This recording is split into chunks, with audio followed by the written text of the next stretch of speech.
بسم اللہ الرحمن الرحیم والصلاۃ والسلام علی افضل الانبیاء والمرسلین۔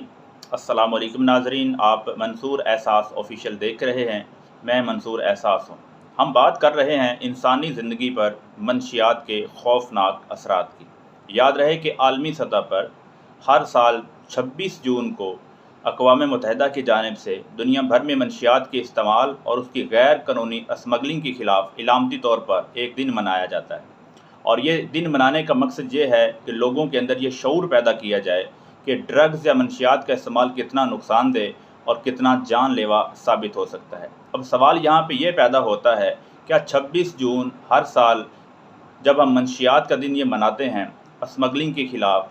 ڈرگ ایڈکشن کے خلاف مناتے ہیں، تو کیا یہ کافی ہے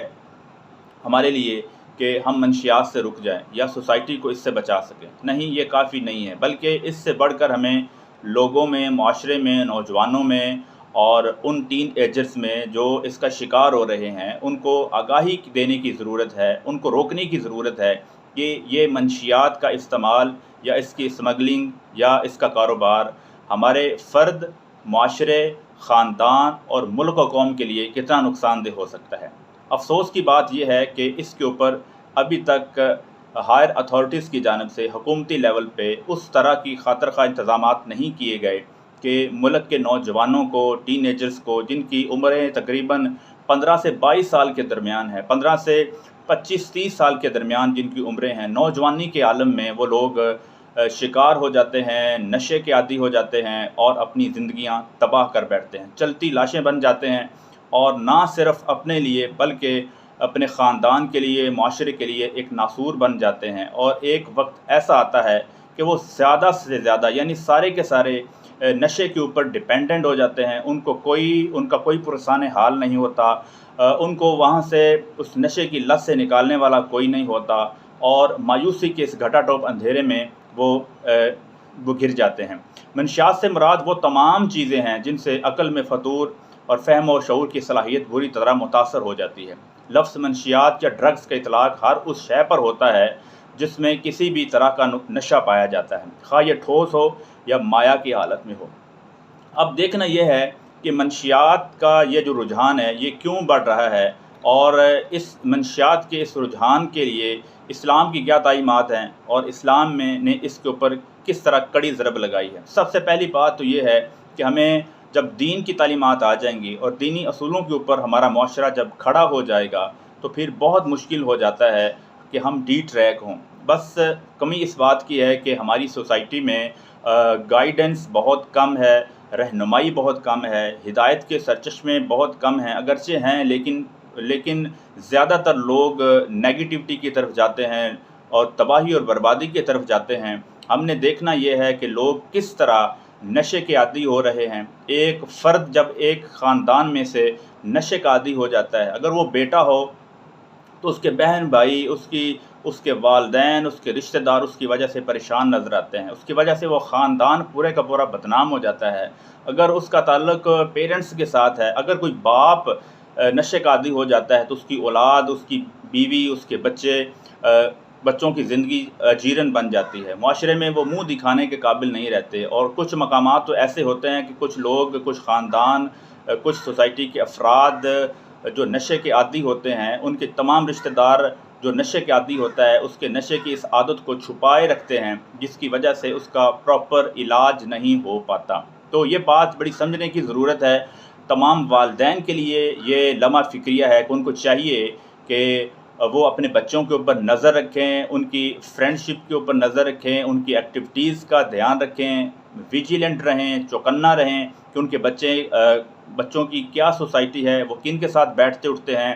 اور کیا وہ اسموکنگ تو نہیں کر رہے، کیونکہ یہ سلسلہ اسموکنگ سے شروع ہوتا ہے، پھر چرس، افیوم اور پھر انجیکشن تک جب بات جاتی ہے تو انسان کی پوری کی پوری زندگی وبال بن کے رہ جاتی ہے۔ دین اسلام میں نشے کے بارے میں کیا تعلیمات دی گئی ہیں، اس کے بارے میں بھی آج ہم بات کر لیتے ہیں کہ دین اسلام میں اللہ تعالیٰ نے شراب کو ام الخبائث قرار دیا ہے، یعنی شراب جو ہے اس کا استعمال حرام قرار دیا ہے۔ ختم النبیین حضرت محمد مصطفیٰ صلی اللہ علیہ وآلہ وسلم نے معاشرے میں نشہ آور چیزوں سے پیدا ہونے والی خرابیوں کو روکنے کے لیے اس کا استعمال کرنے والے، اس کے کاروبار میں ملوث افراد پر حدیں مقرر کی ہیں۔ جو لوگ اس کا استعمال کرتے ہیں یا اس کے بزنس میں انوالو ہوتے ہیں، ان کے لیے اللہ تعالیٰ کے پاک پیغمبر صلی اللہ علیہ وسلم نے سخت وعیدیں سنائی ہیں، ان کے لیے حدیں قائم کی ہیں، ان کے لیے سزائیں سنائی ہیں، ان کو اچھے الفاظ سے یاد نہیں کیا، ان کی حوصلہ شکنی کی۔ ہم نے ہر لحاظ سے اسے روز اول سے ہی کبھی اور حرام فعل قرار دیا ہے اور اس کو ممنوع قرار دیا ہے۔ دنیا میں تمام مذاہب میں صرف اور صرف دین اسلام کے پاس ہی منشیات کا کلا کما کرنے کی تعلیمات، صلاحیت اور قابلیت موجود ہے۔ اسی طرح نسائی شریف کی ایک حدیث میں ہے کہ نبی کریم صلی اللہ علیہ وسلم نے فرمایا کہ شراب کو ام الخبائث یعنی تمام جرائم کی ماں قرار دیا ہے۔ نسائی شریف کی حدیث نبوی ہے کہ شراب کو ام الخبائث یعنی تمام جرائم کی ماں قرار دیا گیا ہے۔ ابن ماجہ کی حدیث میں رسول اللہ صلی اللہ علیہ وآلہ وسلم نے اسے ام الفواحش یعنی بے حیائیوں کو بے حیائیوں کی جڑ قرار دیا ہے۔ شراب کی اخلاقی قباحتوں کی اس سے بہتر کوئی تعبیر نہیں ہو سکتی۔ آپ صلی اللہ علیہ وآلہ وسلم نے ارشاد فرمایا کہ جیسے درخت سے شاخیں پھوٹتی ہیں اسی طرح شراب سے برائیاں جنم لیتی ہیں۔ اللہ تعالیٰ قرآن مجید میں فرماتا ہے کہ اے ایمان والو، شراب اور جوا اور بت اور پان سے یہ سب ناپاک کام ہیں، یعنی ناپاک اعمال ہیں۔ اللہ تعالیٰ قرآن کریم میں ارشاد فرماتا ہے کہ اے ایمان والو، شراب اور جوا اور بت اور پان سے یہ سب ناپاک کام ہیں اور یہ شیطان کے کام ہیں، سو ان سے بچتے رہنا تاکہ تم نجات حاصل۔ اللہ سبحانہ و تعالیٰ ایک دوسری آیت میں ارشاد فرماتے ہیں کہ شیطان تو یہ جانتا ہے کہ شراب اور جوئے کے سبب تمہاری آپس میں دشمنی اور رنجش ڈالے اور تمہیں اللہ کی یاد سے اور نماز سے روک دے، تو تم کو ان کاموں سے باز رہنا چاہیے۔ ام المومنین حضرت عائشہ صدیقہ رضی اللہ تعالی عنہا سے روایت ہے کہ نبی کریم صلی اللہ علیہ وآلہ وسلم سے شہد کی نیند کے بارے میں پوچھا گیا تو آپ صلی اللہ علیہ وسلم نے ارشاد فرمایا، ہر شراب جو نشہ پیدا کر دے وہ حرام ہے۔ حضرت جابر رضی اللہ تعالیٰ عنہ سے روایت ہے کہ ایک شخص یمن سے تشریف لایا اور رسول اللہ صلی اللہ علیہ وسلم سے شراب کے ایک بارے میں پوچھا جو ایک اناج سے نکالا جاتا تھا جسے وہ اپنے ملک میں پیتے تھے۔ رسول اللہ صلی اللہ علیہ وآلہ وسلم نے اس سے پوچھا کہ کیا اس میں نشہ ہے؟ تو اس نے جواب دیا ہاں۔ رسول اللہ صلی اللہ علیہ وسلم نے فرمایا، ہر نشہ آور چیز حرام ہے۔ بے شک اللہ تعالیٰ کا وعدہ ہے کہ جو کوئی نشہ آور چیز پیے گا تو ان کو تینتل خبل ید پلایا جائے گا۔